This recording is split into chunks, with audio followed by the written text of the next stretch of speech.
with me all the time, helping me believe. Don't wanna waste this life you have given me. No, big or little, doesn't matter. You are with me, God. I decided I will follow anywhere you want. Oh, you're never gonna let me go, never ever gonna let me go. I'm giving it my heart and soul, gonna give my heart and soul. You're never gonna let me go, never ever gonna let me go.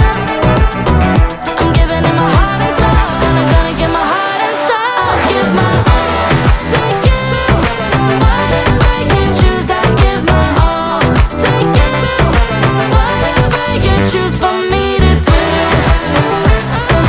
Whatever you choose for me to do.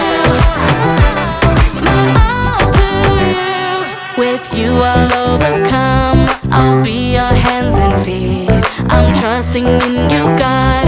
You're strong when I am weak. So big or little, doesn't matter. You are with me, God. I decided I will follow anywhere you want. Oh, you're never gonna let me go, never ever gonna let me go.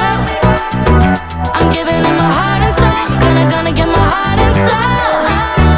You're never gonna let me go, never ever gonna let me go. I'm giving it my heart and soul, gonna give my heart and soul. I'll give my all to you, whatever you choose. I'll give my all to you, whatever you choose for me to do. Whatever you choose for me to do. My all to you. Today, tomorrow I will follow you. Today, tomorrow you are always with me, God. Today, tomorrow I will follow you. Today, tomorrow you are always with me, God. Give my all to you, whatever you choose. I give my all to you, whatever you choose for me to do. Whatever you choose for me to do. My all to you.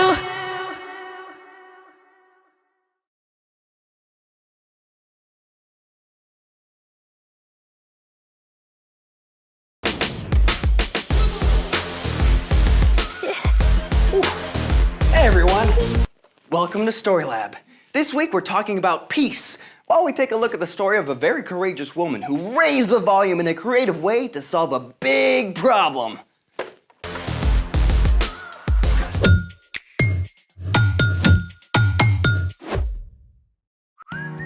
Hey, I'm Carter. And I'm Zeke. We're talking about peace, which is proving you care more about each other than winning an argument. Hey, check out this really cool song I found. Okay? Great, huh? Yeah, but now I can't hear anything. Well, now I can't hear the music. Yeah, but okay, my eardrum, Zeke. Hold on. It's a great song. Just listen to it. No. It's too loud. It's great. Just finish But it's it. too loud. Hey, finish. No. Just stop. Yeah. Dude! Yeah. We're totally flipping out, aren't we? Yeah, maybe we just need a breather. Before we totally go off the rails. That, my friend, is actually what we're doing today. Going off the rails? Before we get too steamed, let's build a train. Trains? Rails. Oh, I got it. Let's make it! We'll need a spool of 20-gauge copper wire, one AAA battery, 6 neodymium magnets a little wider than the battery, a dowel that's a little wider than the magnets, wire cutters, and some tape.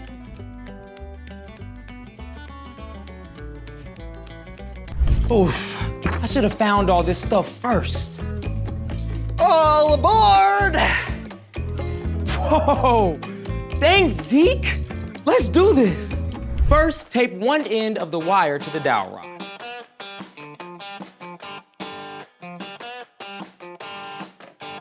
Like so. Then twist the wire around and around the rod to make coils. Make sure it's real tight. You want the coils to be firm and very, very close together. Hey, can you try and spin it while I hold it here? Okay. Make sure you feel the burn, kids. It's a nice forearm workout. You feel that, Zeke? Nope. I do. My forearms are gonna be massive after this. Okay, now you can cut the wire. Okay. Now, carefully pull the coils apart just a little so they're not touching.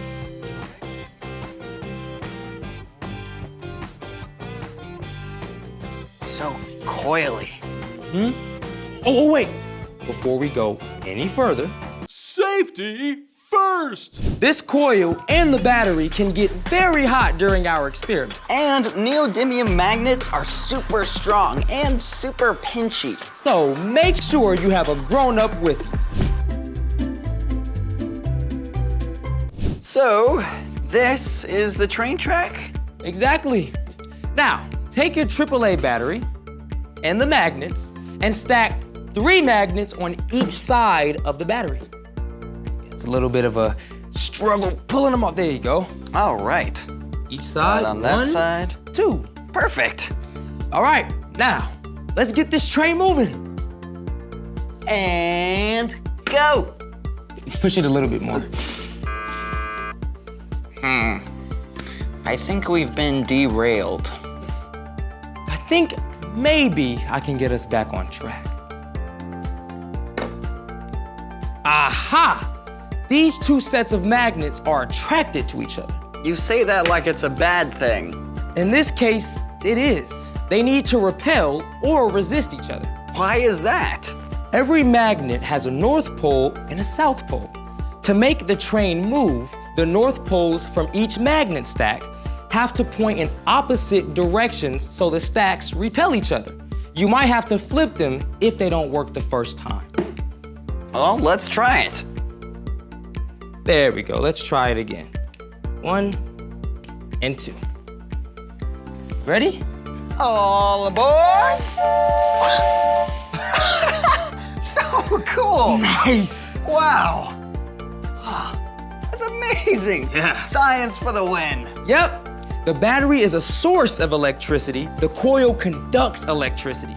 And the magnets create a magnetic field, which is like the fuel that makes the train move. So the magnetic field pushes the battery. Exactly.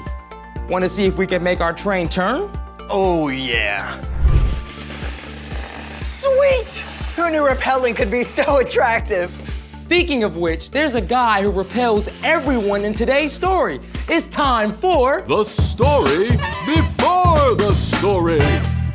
Today, we're in the book of 1 Samuel, which tells us the story of the first kings of Israel. Saul, the first king over the Israelites, did not listen to God. So God instructed the prophet Samuel to anoint a young shepherd, David, to be the next king after Saul. After David fought the Philistine Goliath, Saul made David a leader in the army. David had so much success that all the people loved him. But Saul became jealous and tried to hurt David, who fled to the wilderness. But he wasn't alone. A group of loyal men joined him. While on the run from Saul, David and his men camped out in the desert of Paran for a time. Which is where our story starts. Take it away. Hey, everyone. A very rich man named Nabal lived in Carmel, near the desert of Paran. He had 1,000 goats and 3,000 sheep, and he also had a bad attitude. This is rubbish. Take it away. Yes, master. Nabal's wife Abigail, however, was wise and kind. Never mind him. You did nothing wrong. Now, it just so happened that David and his men were camped out near Nabal's flocks of sheep. The wilderness was dangerous territory where thieves and robbers often attacked. But David and his men kept Nabal's shepherds and flocks safe. Stop right there. While David stayed there, not a single one of Nabal's sheep was hurt or stolen. And at the end of the season, it was time to shear the wool off the sheep. This was a festive time for everyone. Nabal called for a big party to celebrate his success. David heard about the shearing and knew that he and his men had helped Nabal to be successful by protecting his sheep. So David decided to ask Nabal to share food and supplies with his men. Go up to Nabal at Carmel. Greet him for me. Say to him, may you live a long time. May everything go well with you and your family. David sent several of his men with this greeting and a request. But if they expected a warm welcome, they were mistaken. David says, when your shepherds were with us, we treated them well. Nothing that belonged to them was stolen. So please be kind to my men. Please give us whatever food you can find. Instead of listening to reason, Nabal roared. Who is this David? Many servants are running away from their masters these days. Why should I give food to men who come from who knows where? When David's men returned with this response, David was furious. Each of you put on your swords! David gathered 400 men to march to Nabal's home. It seemed that no one could stop the coming explosion between David's angry army and the stubborn Nabal. That is, until Abigail heard what was happening. David sent some messengers to our master, but Nabal shouted at them. David's men were very good to us. They kept us safe. Now horrible trouble is coming. Please see what you can do. Don't worry. I have a plan. Abigail directed her servants to load up donkeys. Let's see. Bread, raisins, figs, sheep. Well done. You go ahead. I'll follow you. Abigail sent the donkeys ahead with gifts for David. As she rode her donkey down the mountain, she could see David's men entering the valley from the other side. Everything we've done hasn't been worth a thing. I watched over that fellow's property in the desert, but he has paid me back evil for good. Now I'll make him pay. Look, sir, there's a whole train of donkeys ahead. David may have been surprised by all of these donkeys bringing gifts of food, but he must have been shocked when Abigail showed up behind them. Who is this woman? She's the wife of the man who insulted you. Let me take the blame myself. Please don't pay any attention to my husband Nabal. His name means foolish person, and that's exactly what he is. I'm listening. Sir, the Lord has kept you from using your own hands to get even. I've brought a gift for you and the men who follow you. The Lord will appoint you ruler over Israel. When that happens, you won't have to worry about how you got even. The Lord will give you success. When that happens, please, remember me. The Lord has sent you today to find me.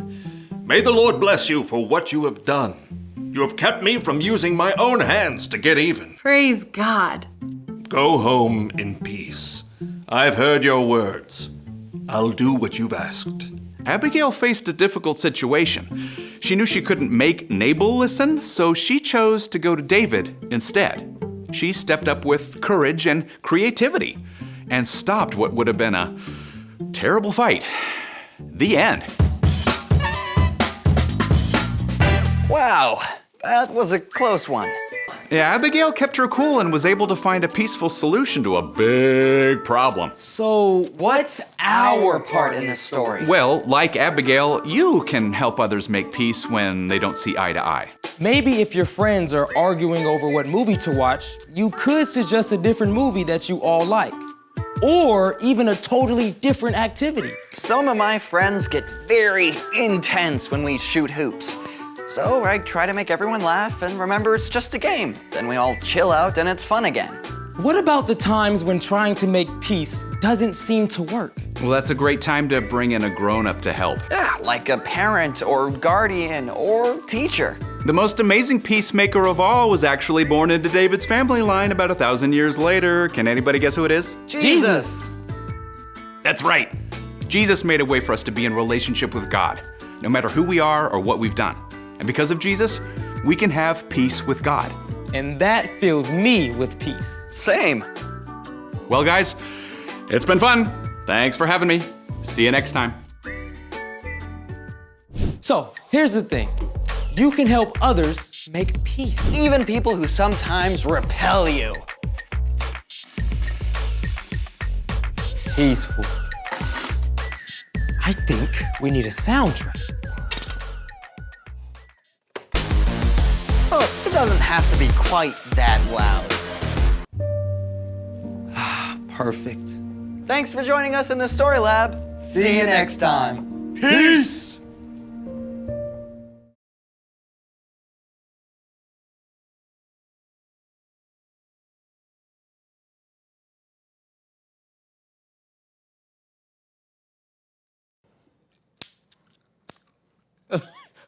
That's amazing. Hello? I can hear you. Can you hear me? Yeah, I can hear you. I can't believe how fast sound travels along string. Can you believe it? Did I ever tell you about the time I built a string can telephone using fishing line? It didn't work as well. What was the difference? I caught a fish. Oh, it's a miracle. A miracle. Hey, do you have any gum? Sure do.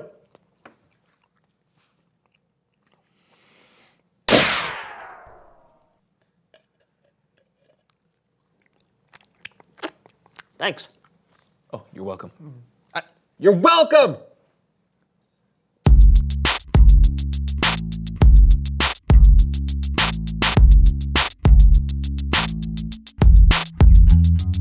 No, I can open mine wider. Oh, hey everybody, welcome to the So-and-So Show. I'm Brandon. I'm John, and as always, we're excited to have you with us today. That's right, today is going to be electric. Powerful. Oh, shocking. Enlightening. Voltaic. Nice. Thanks. All of those adjectives will make a lot more sense once you meet our very special guest. Please welcome someone who knows stuff. Hi.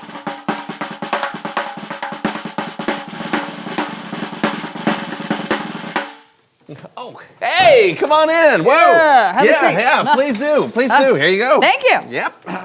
So tell us who you are and what you know. My name is Sparky, and I know all about electricity and power lines. Okay. Sorry about that. Whew, no worries. No, just a little wake-up call. Hey. So you work on the power lines? Yep, all over town. Gotta keep everybody connected, you know?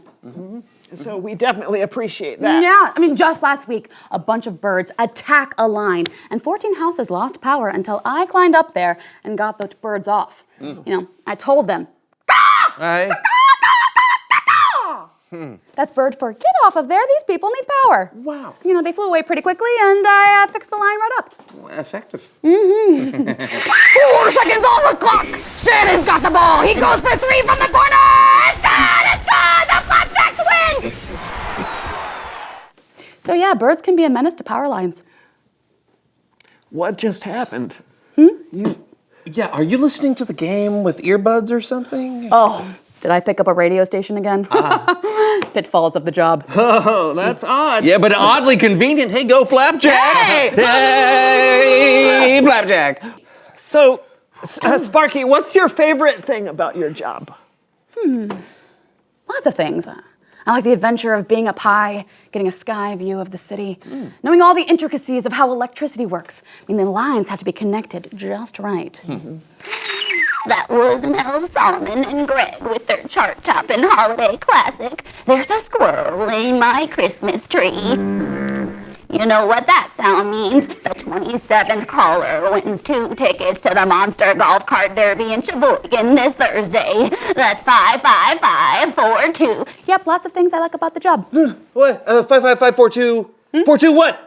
Your job is so important. I mean, without you, we wouldn't be able to turn on the lights or use the internet. Yeah, or be able to keep my grandmother's Christmas fruitcake preserved all year long. We freeze a year's supply every December. That would be an unfortunate loss in a power outage. Oh, you got that right. Oh, it's not going to go out, is it? Oh, I can't promise anything. But if it does go out, you can count on me and my team to fix it. Oh, okay. Thank you. You don't know how much that means to me or my grandmother. You're welcome. Actually, that's my favorite part of the job. I mean, people get scared or upset when the power goes out. They feel powerless. sounds about right. Yeah. Okay. But I get the chance to bring them peace again by turning the power back on. Yeah. Cool. Too many tacos Tuesday? Is that tumbling and turning in your tummy tiresome? Let's face it, you've got indigestion. People need to feel peace, you know? I do. What a satisfying job you have with unusual side effects. But you bring light to people's darkness in more ways than one. Yeah. Well, that's how I like to conduct my business. Because you conduct electricity. Oh, right. Yeah. Well, it's been great having you on the show. You want to stick around for a little while? Oh, I won't resist. Okay. It's Bible story time with Kellen.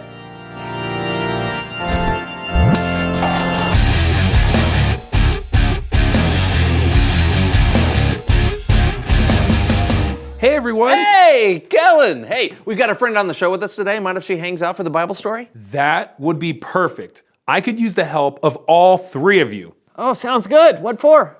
Human Head Puppet Theater!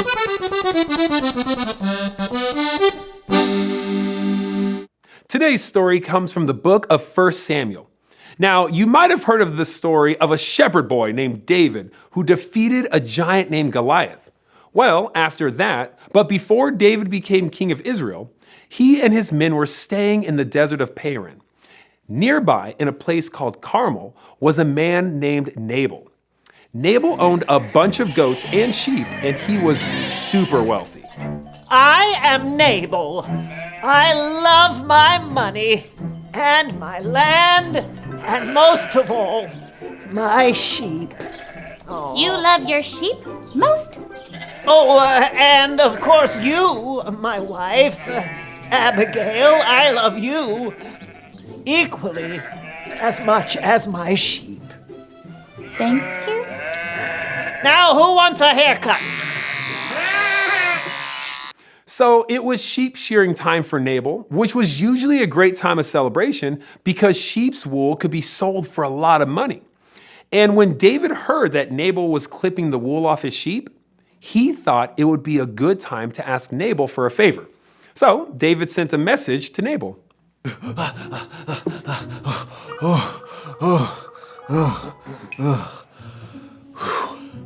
Excuse me, Nabal. Yes? Hello, I have a message from David, the son of Jesse. May you live a long time, and everything go well with you and your family. When your shepherds here are with us, we protected them. Ask your servants, they'll tell you. So please be kind to us and give us anything you can find for us. Is that all? Yes. Good. Then allow me to respond. Okay. Ahem. Who is this David? I don't know a son of Jesse. Why should I give away my bread and water? I mean, we're pretty hungry, and we are living in the desert. I don't care. Why would I give food to men who come from who? Where? It's just wool. It doesn't hurt. Go! David's not gonna like this! Yeah, David did not like that. I'm so mad. All right, men. How many of us are there? You see, 1, 2, 35, 400. Yes, each of you put on your swords. Nabal will pay for this insult. I'll be all like, shing, ha, and ha, and ha ha, ha ha ha. Watch out, Nabal. To battle! It seems like everyone was kind of overreacting, doesn't it? There was going to be a war over something that seems so small. Fortunately, there was one person who kept her head. When Abigail heard how Nabal had treated David's messenger, she came up with a plan to make peace.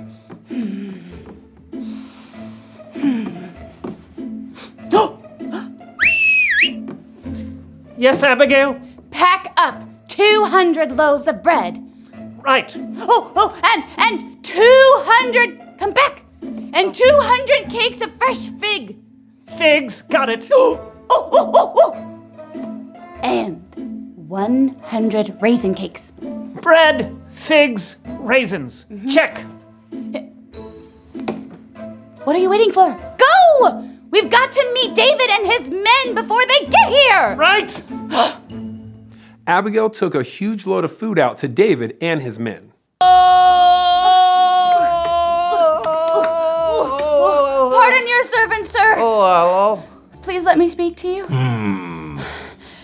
Don't pay any attention to that evil man, Nabal. He's always doing foolish things. Well, you got that right. I mean, literally, his name means foolish person. Oh. Listen, I didn't see the messenger you sent before. I've brought gifts to give to your men, see? Are those raisin cakes? Sir, the Lord has kept you from getting even with Nabal. You will rule Israel someday. Now you won't have to worry about that time you got revenge for no good reason. Praise the Lord. He has sent you to find me. May the Lord bless you for what you've done. Now go home in peace. I'll do what you ask. Phew! All right. No, about those raisin cakes. Oh, yeah, definitely, absolutely. Raisin cake, please! The end. Wow, that Abigail lady was awesome. She sure was. She stepped up to the plate as peacemaker between Nabal and David. And she saved a ton of people's lives in the process. Yep, we can learn so much from Abigail. The stakes may not ever be life or death for us, but we can still help other people make peace when they're in a fight. Yeah, that's good to remember. Hey, thanks for the awesome Bible story, Kellen. Hey, my pleasure. I'll see you guys next time. Another radio station? Nope, I just thought of a question. Well then, reveal the question. How can you be a peacemaker? Yeah, life is full of opportunities to help people make peace. Yeah, maybe your friends or siblings are upset with one another and you can help them understand each other's point of view. Or when someone has a hard day, you can encourage them that everything will be okay. Yeah. Sometimes you might feel like you don't know what to do. But remember, Jesus is full of peace, and he can help you bring that peace to others. That's right. Talk it out. How can you be a peacemaker? I'm Brandon. I'm Sparky. I'm John, and this was the So-and-So Show. Hey, great show, Sparky. Thank you, John. Whoa. Sorry. Gonna have to charge you for that one. $55. Thursday, are you ready for some extreme, outrageous, and preposterous golf cart action? Come on down to the Mediocre Dome in Sheboygan for the Monster Golf Cart Derby, featuring your favorite carts, Bunker Blaster, The Shake, and Dennis.